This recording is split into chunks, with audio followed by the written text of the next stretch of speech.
शुक्रवार के दिन अगर शंकर के मंदिर में जल चढ़ाया जाए तो नारी का अखंड सौभाग्य होता है। धरित्री के वृक्ष के नीचे महामृत्युंजय मंत्र का जाप जो शुक्रवार की शुक्रवार घी का दिया लगा कर करता है, उसके रोग बाबा देवाधिदेव महादेव समाप्त करते चले जाते हैं। ये संजीवनी मंत्र शुक्रवार के दिन भगवान शंकर को शुक्र को दिया था, इसलिए उसके स्कंद पुराण कहती है महाराज कि भगवान नारायण स्वयं इस जड़ के नीचे अपना विश्राम करते हैं। महाराज इस जड़ के नीचे प्रयास करा करो, एक चुटकी हल्दी, कितनी?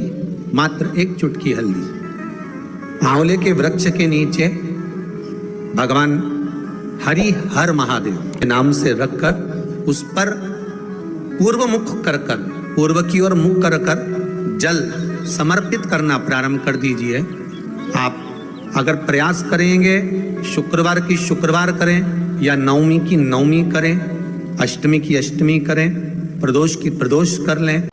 जिस दिन दिल से हारो ना, थोड़ी तकलीफों में अगर घिर जाओ, तकलीफें आ जाए, कष्ट आ जाए, तकलीफें जिस दिन तुम्हारे भीतर बहुत ज़्यादा मात्रा में आ जाए, उस दिन 3 बेलपत्र, एक बेलपत्र में पीला चंदन, बीच वाली पत्ती। जिस दिन तुम्हें लगे कि मैं बहुत दुखी चल रही हूँ और मेरा काम हो ही नहीं रहा, बहुत तकलीफ की जिंदगी चल रही है, कोई हाथ पकड़ने वाला नहीं है, कोई संभालने वाला नहीं है और बहुत तकलीफ हो रही है, बहुत तकलीफ। उस समय पर एक बेलपत्री के बीच वाली पत्ती पर पीला चंदन, दूसरी पत्ती पर लाल चंदन और तीसरी पत्ती पर 11 चावल गीले, पानी में उसको थोड़ा सा भिगो लें या धो लें, 11 चावल गीले शिव जी की उस पत्ती पर रखें। सबसे पहला पीला चंदन का बेलपत्र, दूसरे नंबर पर लाल चंदन का बेलपत्र, तीसरे नंबर पर जो 11 चावल आपने धोकर रखे हैं वो हाथ की हथेली में रखना है और हाथ की हथेली में रखकर अपनी कामना कर कर भगवान शंकर से विनय कर कर पंचाक्षर मंत्र नमः शिवाय या षडाक्षर मंत्र ओम नमः शिवाय या श्री शिवाय नमस्तुभ्यम बोलकर उस बेलपत्र पर सीधे हाथ में रखकर उल्टे हाथ का स्पर्श कर कर बाबा से अपने मन के भाव कहकर शंकर के शिवलिंग पर उसे समर्पित कर दीजिए। एक ही लोटा जल, जहां से जल बहता है अशोक सुंदरी वाली जगह, एक ही लोटा जल, जहां से जल बहता है उस जल बहने वाली जगह पर 3 बार उस जल को अपनी कामना कर कर श्री शिवाय नमस्तुभ्यम या पंचाक्षर मंत्र या षडाक्षर मंत्र बोलकर 3 बार उस स्थान पर गिरा दीजिए। गिराने के बाद में बाबा से विनय कर कर अक्षत वाली जो बेलपत्र है, एक बेलपत्र और एक अक्षत उसमें से अपने लिए लेकर आ जाओ। उसको 2 महीना 3 महीना अपने घर में रखिए। जितना भी दुख है धीरे धीरे बाबा समाप्त कर कर खुशियां घर में लेकर आता ही तो होगा, खुशियां घर में आएगी जरूर। जिसके घर में संपदा की कमी होती है, जिसके घर में कर्जा बढ़ जाता है, लक्ष्मी नहीं आती, बहुत टेंशन की जिंदगी जीता है मनुष्य, व्यापार चल नहीं रहा, बहुत तकलीफ का जीवन चल रहा होता है, तो आज भी नियम है महाराज कि सोमवार शुक्रवार ये 2 वार ऐसे हैं, इन 2 वार को यदि कटोरी में थोड़ा सा शहद रखकर, मधु रखकर यदि लक्ष्मी जी का स्मरण किया जाए और माता लक्ष्मी जी का स्मरण कर कर एक लाल पुष्प उस कटोरी के सम्मुख में माता लक्ष्मी का नाम लेकर रखा जाए, 5 या 7 सोमवार या शुक्रवार को यदि आप मधु का भोग लक्ष्मी जी को लगाना प्रारंभ कर दें, शिव का नाम स्मरण कर कर, तो उसके घर में कभी संपदा की कमी नहीं होती, लक्ष्मी उस संपदा को बढ़ाती। वहां से चलती चलती लक्ष्मी वर दे गई कि आज की रात्रि तूने अपना दरवाजा खोलकर मेरे लिए रखा, दरवाजे पर दीप टिमटिमाया, दीप प्रज्वलित रहा, तूने मुझे मधु का भोग लगाया, आज का रात्रि पूरी पृथ्वी के लिए धन और वैभव की रात्रि रहेगी। धन की कमी है, संपदा नहीं है, पैसा नहीं आ रहा, व्यापार नहीं चल रहा, कहीं से आवक नहीं हो रही, बहुत कष्ट का समय चल रहा है। शमी के वृक्ष में, शमी के वृक्ष के नीचे जब जाएं और शमी के वृक्ष के नीचे सोमवार के दिन और शुक्रवार का दिन, दोनों दिन में से कोई सा भी एक दिन पकड़ लें, जिस दिन हमें शमी के वृक्ष के नीचे जाकर घी का एक दीप समर्पित करना है और 7 चावल के दाने समर्पित करना है। उसी का एक चावल का दाना उठाकर शंकर के शिवलिंग में ले जाकर चढ़ाना है। आपको मालूम ही नहीं पड़ेगा कैसे आप धीरे धीरे संपदावान बनते चले जाएंगे। शमी का पौधा वैभव देना प्रारंभ करेगा। शमी मेहनत आपकी है, संघर्ष आपका है, आपको परिश्रम भी करना है और साथ में ये कर्म भी करना है। बहुत तकलीफ है, बहुत कष्ट है, इतना टेंशन है, इतना टेंशन है कि पूरा डिप्रेशन में जीव जा रहा है। पहुंच जाओ नंदी के पास, बैठ जाओ नंदी के पास में, जो चरण उठा हुआ है उसी के पास में बैठ जाओ, नंदी के बिल्कुल बाजू पास। कुछ देर ओम का नाद करना प्रारंभ करिए।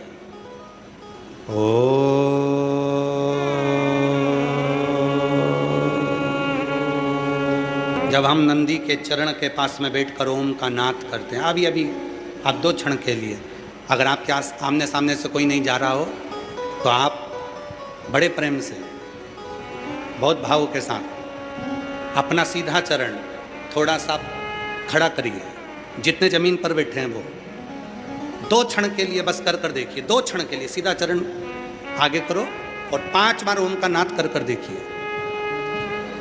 कमर दुख रही है, पीठ दुख रही है, सिर दुख रहा है, डिप्रेशन हो रहा है, टेंशन है, 5 बार ओम का उच्चारण करना है आपको। केवल चरण आप इस तरह से इसको चरण को रख लो, बस केवल इस चरण को खड़ा करो और साथ में ओम का लंबा नाद करेंगे, सब साथ में बोलेंगे। सबके मुख से शब्द निकलना चाहिए और अच्छा लंबा स्वर निकलना चाहिए, अच्छी आवाज निकलना चाहिए, एकदम गुप्त चुप रहकर नहीं, लंबा स्वर।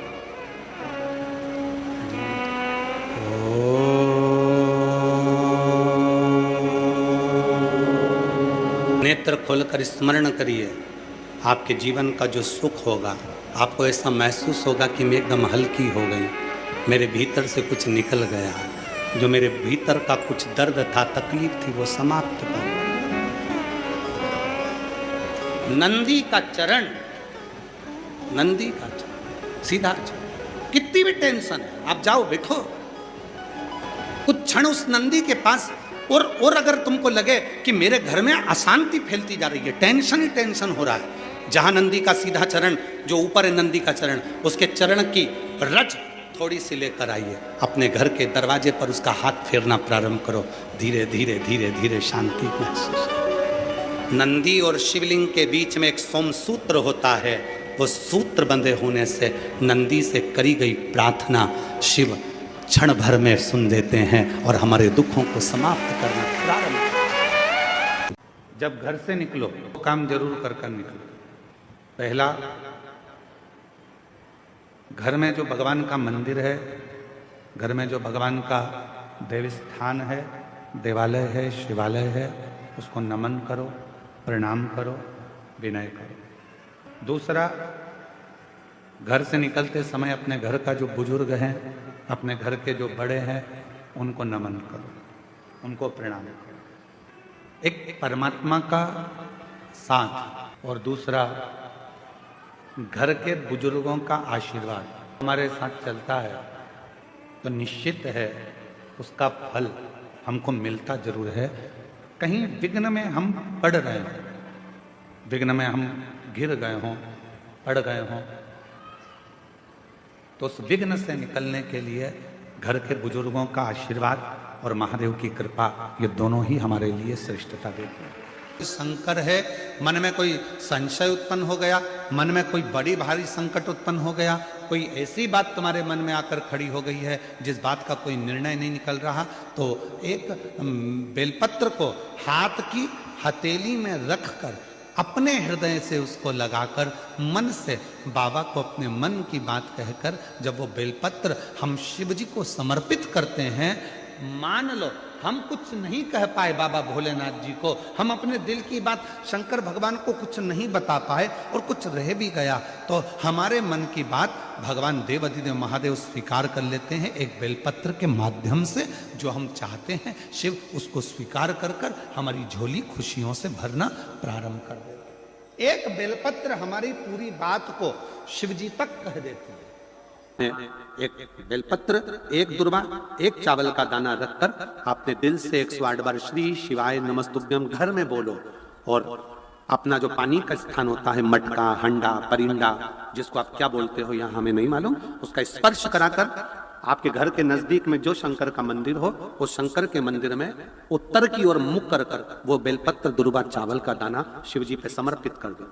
अगर लगातार 20 दिन भी आपने रोज प्रतिदिन अगर समर्पित करा है तो 21वां दिन आपका जो भी दुख है वो धीरे धीरे कटना प्रारंभ हो ही जाए। देसी गाय का घृत थोड़ा सा हाथ में लगाकर, भले 1 चम्मच ना हो, 1 कटोरी ना हो, आधी चम्मच भी ना हो तो 2 आधी चम्मच ना हो तो 2 बूंद ना हो तो 1 बेलपत्र में इतना बल होता है कि 64 योगनियां, 33 कोटि देवताओं की धर्म पत्नियां, देवियां, 64 योगनियां, देवियां, सारी सिद्धियां, निधियां, सब बेलपत्र के इस पत्ते के दोनों पत्ते और पत्ते के बीच में जो डंडी होती है, जो बची हुई जगह होती है, सारी निधि, सारी सिद्धि और सारी देवियों का स्थान होता है।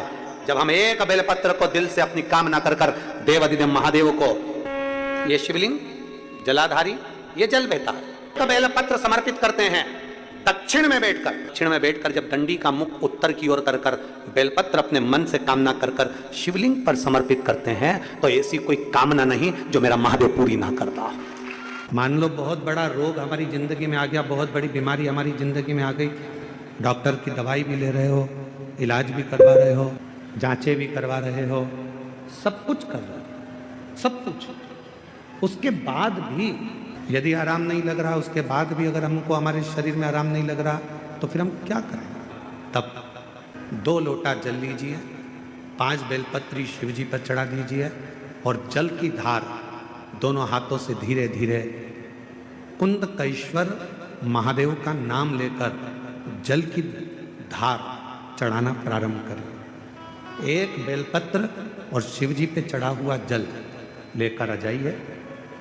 जल को सुबह पी लीजिए, बेलपत्र को प्रदोष काल के समय पर चबा चबा कर खाना प्रारंभ कर लीजिए, दवाई लगना चालू हो जाएगी, शरीर को आराम लगना प्रारंभ। द्वितीया कौन सी तिथि? अरे बोलो जम के, शुक्ल पक्ष की द्वितीया के द्वितीया चंद्रमा का दर्शन करना चाहिए और शुक्ल पक्ष के द्वितीया चंद्रमा का दर्शन कर कर प्रदोष काल के समय पर, कौन सा काल? शाम के समय। प्रदोष काल मालूम है सबको? सूर्य जब डूबता है उसके 45 मिनट पहले से सूर्य डूब जाए उसके 45 मिनट बाद का।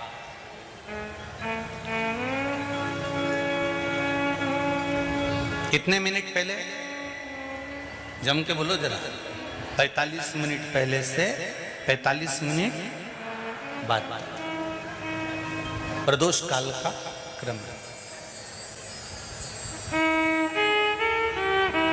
चंद्रदेव का दर्शन कर कर कच्चे दूध का छींटा, सफेद पुष्प चंद्र को समर्पित करो, सफेद चंदन का छींटा चंद्रदेव को दीजिए।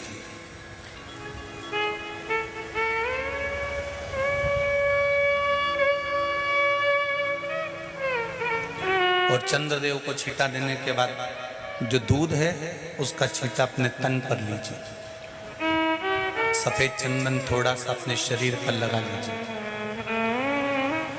कितना भी विषम से विषम रोग हो, कितना भी किडनी, लीवर, चाहे कैंसर जैसा रोग हो, मेरा चंद्र शुक्ल पक्ष के द्वितीया के चंद्र में शंकर भगवान स्वयं विराजमान होकर अपने भक्त को रोग से मुक्त करते हैं। द्वितीया का चंद्र।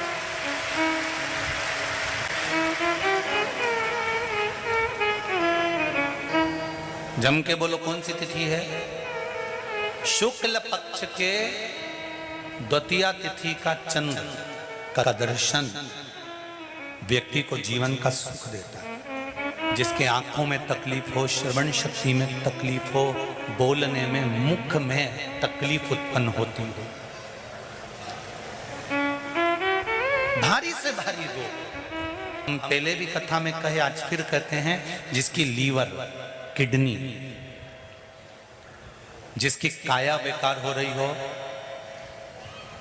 चमड़ी सफेद पड़ रही हो, काले काले छट्टे पड़ रहे हो, सोराइसिस जैसी बीमारी हो गई हो, कैंसर जैसा रोग हो गया हो, बड़े से बड़ा रोग, अगर किडनी, लीवर कितना भी बेकार से बेकार हो गया, डैमेज से डैमेज हो गया, उसको शुक्ल पक्ष के द्वितीया चंद्रमा का दर्शन करना चाहिए। दूज, जो शुक्ल पक्ष की दूज आती है ना, द्वितीया, शंकर भगवान के फोटो का दर्शन करा है आप लोगों ने? बोलो तो जम के करा है ना सबने?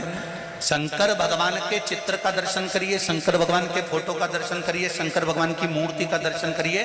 शंकर भगवान के मस्तक पर जो चंद्रमा रखा हुआ देखते हैं आप लोग, शिव जी के मस्तक पर जो चंद्र देखते हैं, वो चंद्र कौन सी तिथि का रखा था शंकर भगवान?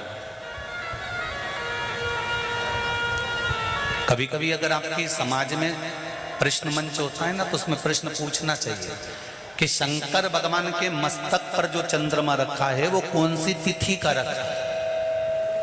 एकम, दूसरी, चतुर्थी, पंचमी, छठ, सप्तमी, अष्टमी, नवमी, दसवीं, 11, 12 पूछ लेना चाहिए कि कौन सी तिथि का चंद्रमा भगवान शंकर के मस्तक पर रखा है।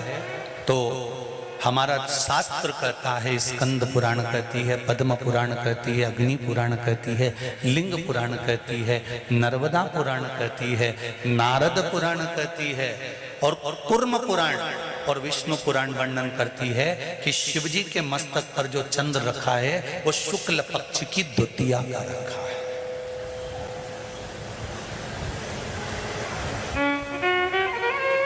कैलेंडर किस किस के घर में?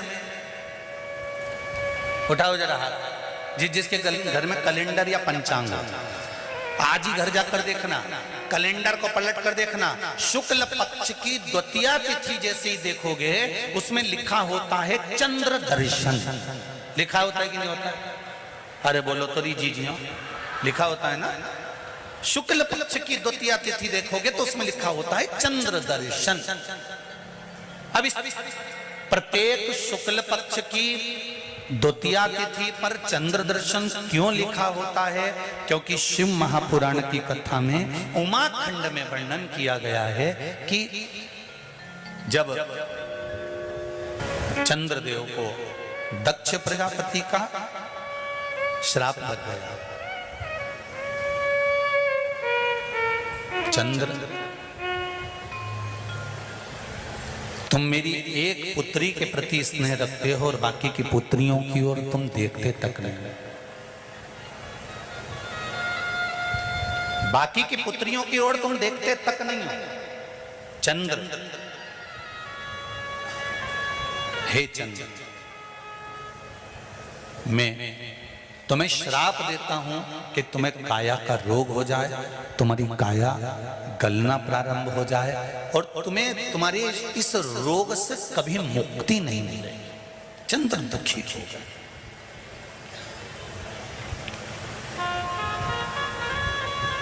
ऐसा नहीं है कि चंद्रदेव कहीं गए नहीं, चंद्रदेव सब जगह गए। भगवान विष्णु के पास भी गए, भगवान ब्रह्मा जी के पास भी गए, इंद्रदेव के पास भी गए। सब जगह घूमने के बाद भी चंद्रदेव को जब सुख का भान नहीं हुआ तब देवऋषि नारद के पास पहुंचे। जब जीवन में बहुत दुख आकर खड़ा हो जाए और उस दुख का कहीं निवारण न मिले तो कोई सतगुरु की शरण चले जाओ।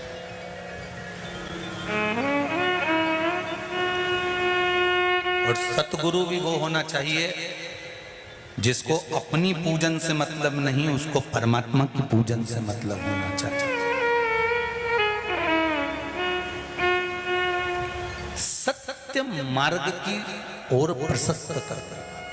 देव ऋषि नारद के पास गए और नारद जी से जाकर कहा मेरी काया गल रही है, मेरी काया में रोग हो गया है, मेरी काया टपक रही है, कुछ कृपा कर दो। देव ऋषि नारद ने कहा पार्थिव शिवलिंग का निर्माण करो और उस शिवलिंग का पूजन करो।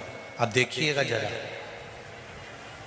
33 कोटि देवी देवता में कोई ऐसा देवता नहीं रहता जो शंकर भगवान के शिवलिंग का पूजन नहीं करता हो या निर्माण नहीं करता। चंद्रदेव देव ऋषि नारद के कहने पर शिवलिंग का निर्माण करते हैं, पूजन करते हैं, आराधना करते हैं, अर्चना करते हैं। चंद्रदेव भगवान शंकर की आराधना में डूब जाते हैं और आराधना करते करते करते करते करते भगवान शंकर प्रकट नहीं हुए, तब चंद्र और दुबले होते चले गए और दुर्बल होते चले गए। शरीर चंद्रदेव का टेढ़ा होने लगा क्योंकि केवल हड्डी का कंकाल चंद्रदेव का रह गया। मांस काया टपक टपक कर गिरती रही और चंद्रदेव की काया जब और शिथिल होती गई, एकदम दुर्बल होते चले गए। सारे पूरे महीने में चंद्र की स्थिति देखना और शुक्ल पक्ष के द्वितीया तिथि के चंद्र की स्थिति देखना। शुक्ल पक्ष का द्वितीया का जो चंद्रमा होता है वो एकदम पतला, कमजोर और वक्रीय सा होता है। किस किस ने करें दर्शन? करें आप लोगों ने दूज के चंद्रमा के? एकदम पतला, कमजोर, दुर्बल, वक्रीय सा नजर आता है। तब चंद्रदेव को देखा भगवान शंकर ने और लगा कि अब इसके प्राण रहने वाले नहीं। तब भगवान शंकर दौड़कर उस शिवलिंग में से प्रकट हो जाते हैं, चंद्र की काया ठीक कर देते हैं। तो चंद्र कहता है आप कृपा करो। भगवान ने उसी चंद्र को, द्वितीया के चंद्र को अपने मस्तक पर धारण कर लिया और द्वितीया के चंद्र को मस्तक पर धारण कर कर भगवान शंकर ने कह दिया कि सुनो चंद्रदेव, आज शुक्ल पक्ष की द्वितीया तिथि है, जिस दिन मैंने आपको अपने मस्तक पर धारण करा है। जो भी शुक्ल पक्ष की द्वितीया तिथि को चंद्र का दर्शन करेगा उसकी जिंदगी में कभी रोग से वो ग्रसित नहीं होगा। शुक्ल पक्ष की द्वितीया तिथि को भगवान शंकर ने चंद्रदेव को अपने मस्तक पर धारण करा। तो शंकर भगवान ने कह दिया सुनो चंद्रदेव, आज शुक्ल पक्ष की द्वितीया तिथि को मैंने आपको अपने मस्तक पर धारण करा है। संसार में रहने वाला, मृत्यु लोक में रहने वाला, चाहे देवलोक में रहने वाला, चाहे जिस लोक में वो निवास कर रहा है, अगर शुक्ल पक्ष के द्वितीया तिथि के चंद्रमा का दर्शन करेगा तो वो रोग से मुक्त रहेगा। अब हमारे यहाँ इतनी अच्छी अच्छी तिथियां दी हैं, कैलेंडर तक में लिखा हुआ है कि चंद्र दर्शन। अब उसके बाद भी लोग चंद्र दर्शन नहीं करें तो फिर उनका भाग्य बेकार। पंचांग में लिखा है कि चंद्र दर्शन, बोलो सही है कि गलत है? उस पर पंचांग में लिखा है कि चंद्र दर्शन, शुक्ल पक्ष की द्वितीया तिथि चंद्र दर्शन। मान लो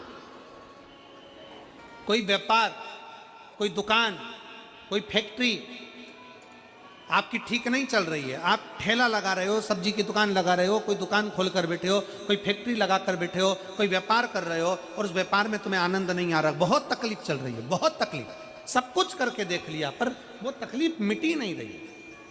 तो थोड़े दिन, थोड़े समय किसी भी शंकर के मंदिर में बटकेश्वर महादेव के नाम से एक बेलपत्र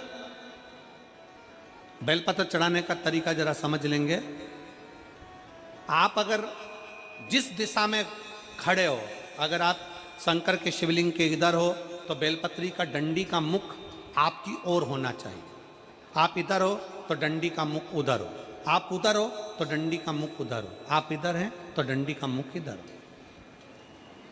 बटकेश्वर महादेव के नाम से शंकर जी के मंदिर में एक बेलपत्री पर डंडी का मुख अपनी ओर होना चाहिए। जो डंडी है इसका मुख अपनी ओर। बटकेश्वर महादेव के नाम से एक बेलपत्र शंकर भगवान को समर्पित करो बटकेश्वर महादेव के नाम से।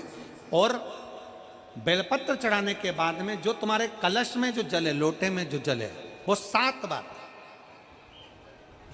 लोटे का जल 7 बार, 7 बार से मतलब है अलग से लोटा भरना नहीं है, 7 बार उसी लोटे का जल जब बेलपत्र डंडी समेत समर्पित कर दें, 7 बार उस लोटे के जल को 7 बार बटकेश्वर महादेव का नाम लेकर अपनी मन की कामना कर कर बाबा से विनती करते हुए कि बाबा मेरी ये छोटी सी अर्ज स्वीकार करते, 7 बार उस जल को चढ़ाओ।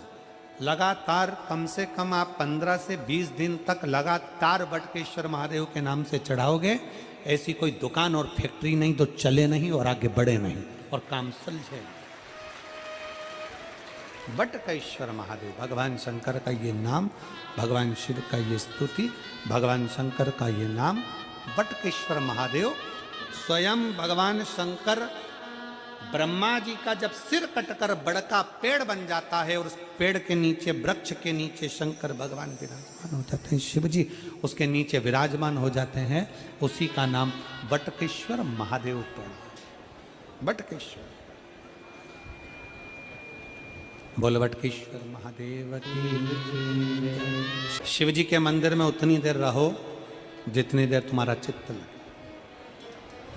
शिव जी के मंदिर में व्यर्थ बैठकर ज्यादा बातें नहीं करना, किसी की निंदा नहीं करना, किसी की बुराई नहीं करना, चुगली नहीं करना, किसी को अपशब्द नहीं कहना, किसी को ताना नहीं देना है, किसी को आड़ा टेढ़ा नहीं बोलना। अरे शंकर की स्तुति करने गए हो, शिव भक्त का सबसे पहला काम है मंदिर में अगर गंदगी हो रही है तो उसको साफ करो।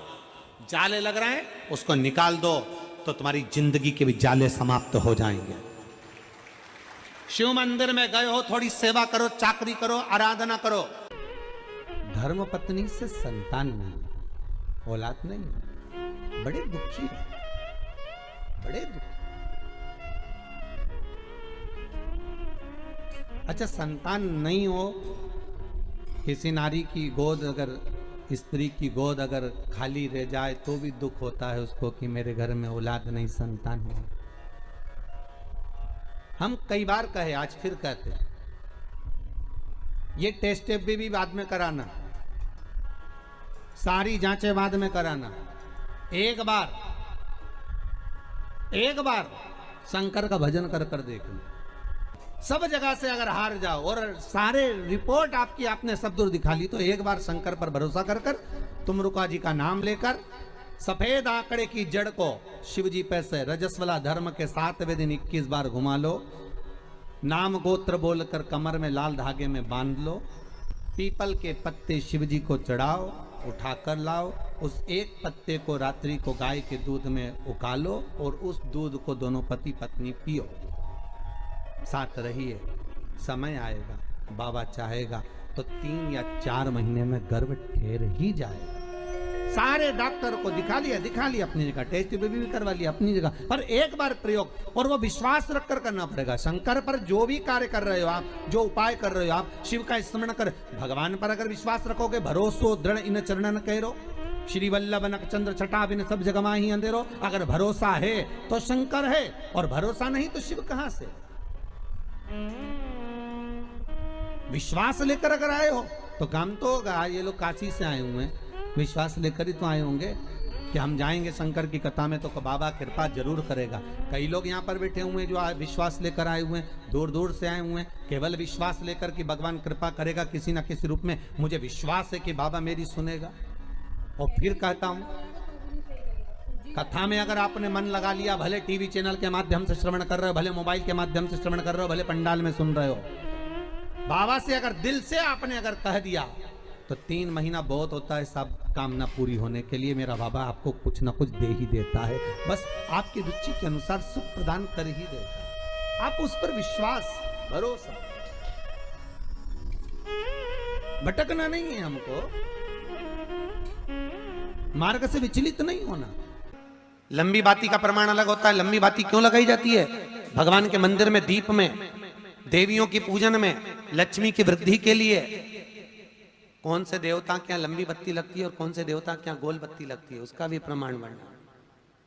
किसी देवी की पूजन करो तो लंबी बत्ती आती है, कुल देवता की पूजन करो तो लंबी बत्ती आती है। किसी मंदिर में किसी देवता को लगाने जाओ तो गोल बत्ती लगती है, उसका भी प्रमाण है। लंबी बत्ती जहां लगाई है, अगर लक्ष्मी के सामने लगाई है तो लक्ष्मी की लंबाई बढ़ती है, लक्ष्मी की वृद्धि बढ़ती है। अगर कुल देवता के नाम की लगाई है तो वंश की वृद्धि होती है। इसलिए हमारे यहाँ अमावस्या पूनम को जो पाटे माटे भराते हैं उसमें गोल बत्ती नहीं लंबी लगाई जाती है, जिससे हमारा वंश बढ़े। नवरात्रि में देवी जी की जो बाती लगाई जाती है वो लंबी लगाई जाती है, गोल नहीं। क्यों? क्योंकि जिससे माँ हम पर कृपा बनाकर रखे, हमारा वंश खूब बढ़े, हमारे यहाँ लक्ष्मी की वृद्धि हो। स्थिर बाती, गोल बाती लगाई जाती है ब्रह्मा के मंदिर में, इंद्र के मंदिर में, देवता के मंदिर में। तुलसी के सम्मुख में लंबी बाती नहीं लगती, तुलसी के सम्मुख में गोल बाती लगाई जाती है महाराज, जिससे स्थिरता का भाव केंद्रित हो। स्थिरता का भाव।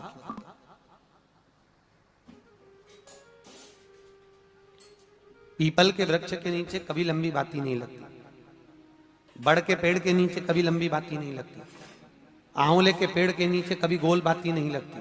आंवले के वृक्ष के नीचे लंबी बाती लगना चाहिए।